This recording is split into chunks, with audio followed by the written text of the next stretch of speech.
நண்பரில் இந்த உயிர் நண்பன் அப்படின்வாங்களே அந்த மாதிரி நாங்கள் கல்லூரியின் இல்லை காசு கொடுத்துருக்கான்னு சொல்லி தான் ஆகணும்.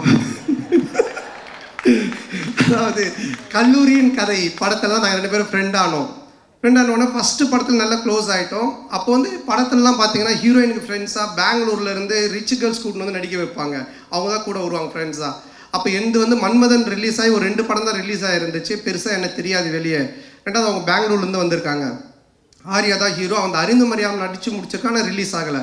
ஸோ நாங்கள்லாம் ஒன்றா தான் உட்காந்து சாப்பிடுவோம். எங்களுக்கு கேரவன் கிடையாது. அப்போது அவங்கெல்லாம் நீங்கள் யாருன்னு என்ன கேட்கும்போது நான் ஆர்யா ஹீரோன்னு தெரியும் இந்த படத்தில். நீங்கள் யாருமே ஒன்று ஆர்யாவில் என்னது இவரை யாருன்னு கேட்டிங்களா? இவர் தான் comedy superstar, south India comedy super ஸ்டார்ன்ட்டான்.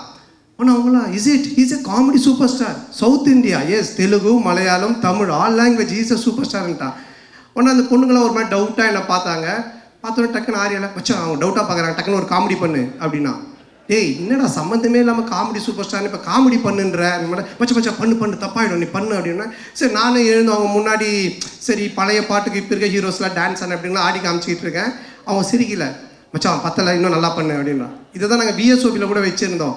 உடனே கொஞ்ச நேரம் கழிச்சு அவனும் வந்துட்டான் நடிக்கிறதுக்கு. 2 பேரும் சேர்ந்து பயங்கரமாக அவன் ஹீரோயினா நான் ஹீரோவாக நடிச்செல்லாம் ஆடிட்டு இருக்கோம். அவங்களாம் அப்படியே பார்த்துட்டு இருக்காங்க. இதை டைரக்டரும் ப்ரொடியூசரும் பார்த்துட்டாங்க.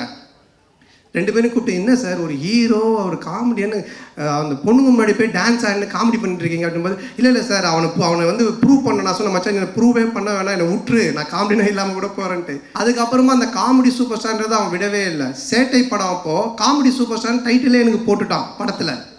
நான் லிங்காவில் நடிக்கும்போது ரஜினி சார் கூப்பிட்டு கேட்குறாரு, நீங்கள் காமெடி சூப்பர் ஸ்டாரா அப்படின்னு. நான் ஒன்றும் இல்லை சார் ஆர்யா தான் போட்டான்னு. நீங்கள் சொல்லாமலா போட்டிருப்பான் அப்படின்னாரு. சார் சத்தியமாக நான் சொல்ல சார், அதாவது என்னை எந்த லெவலில் மாட்டிக்கிட்டு இருக்கானா. ஸோ எங்களோட ஃப்ரெண்ட்ஷிப் அந்த மாதிரி.